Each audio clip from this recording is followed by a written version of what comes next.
Menurut data penelitian saat ini, fibrosis dapat dibalik.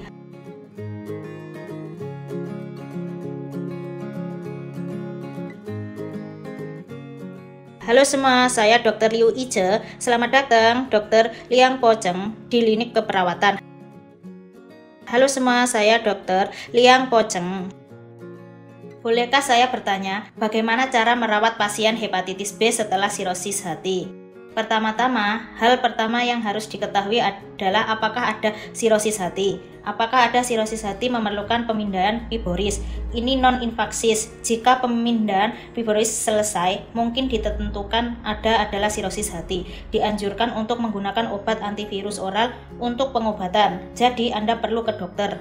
Cari dokter spesialis hepatobiliar dengan gastrointestinal dan lakukan tes virus hepatitis B hati terlebih dahulu. Deteksi virus hepatitis B, jika virus dihitung apakah itu rendah atau tinggi. Pakar dan sarjana saat ini akan menyarankan untuk obat antivirus oral harus digunakan untuk pengobatan, dan obat antivirus oral juga ditanggung oleh asuransi kesehatan. Bolehkah saya bertanya, bagaimana menindaklanjuti dan merawat sirosis hati? Untuk pasien dengan penyakit hati kronis, kami menyarankan agar memeriksa ultrasonografi dilakukan setiap 6 bulan. Tetapi bila penyakit hati lebih serius dan terjadi sirosis, kami menyarankan agar dilakukan setiap 3-4 bulan pemeriksaan ultrasonografi hati. Ini yang pertama. Yang kedua, selain USG, juga disarankan untuk mengikuti gastroskop secara teratur, karena pasien dengan sirosis hati dapat mengembangkan varieses gastroesophageus. Jadi, kami akan merekomendasikan dalam 2 tahun. Pemeriksaan gastroskopi akan dilakukan untuk melihat apakah ada varises di perut atau kerongkongan, karena varises dapat menyebabkan pendarahan yang serius. Jika kita perlu pelacakan, gastroskopi tetap, jadi kita harus memperhatikannya. USG pertama, gastroskop kedua untuk pelacakan biasa. Bolehkah saya bertanya, bagaimana cara mengobati sirosis hati? Pertama-tama, kita harus mencegah sirosis hati menjadi lebih parah. Jadi, jika Anda memiliki kebiasaan minum, Anda harus berhenti minum. Jika Anda memiliki virus hepatitis, seperti yang kami lakukan di Taiwan, cukup banyak pasien yang menderita hepatitis B atau C hepatitis. Jika hepatitis Anda masih terdeteksi oleh virus, Anda perlu minum obat antivirus. Dan kemudian pola makan dalam hidup Anda. Ada toksin yang disebut aflatoksin.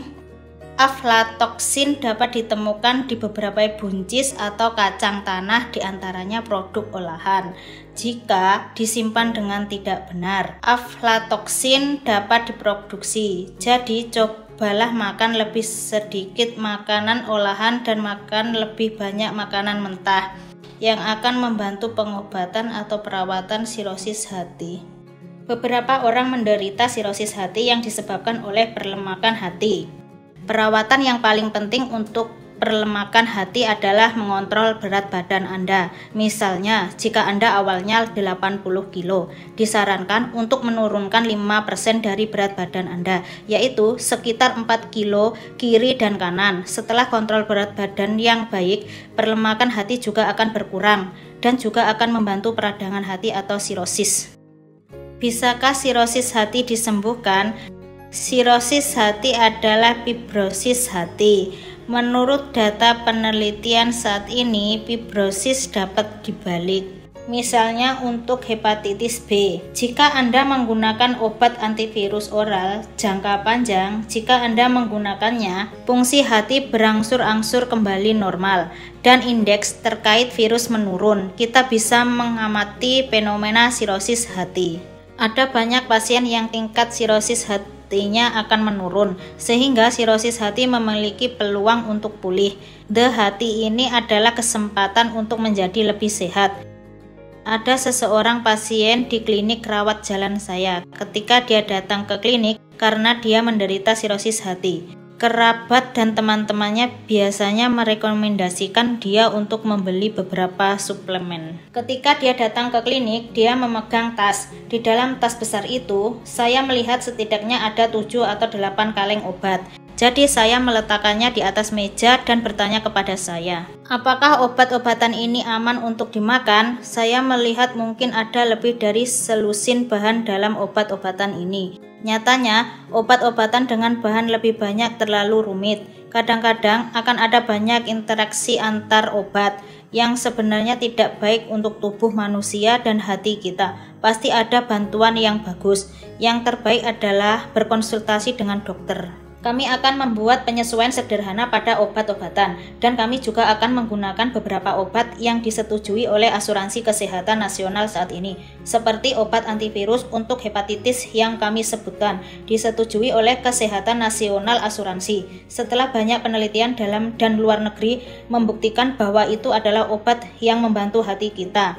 Jadi, poin utamanya adalah mencoba untuk tidak mengonsumsi obat-obatan Cina, obat-obatan herbal, atau suplemen dengan banyak bahan dari sumber yang tidak diketahui, dan mengurangi asupannya. Ini hati kita terhindar dari bahaya yang lebih serius. Terima kasih Dr. Liang untuk datang ke Garis Perawatan. Sampai jumpa lagi, selamat tinggal, sampai jumpa.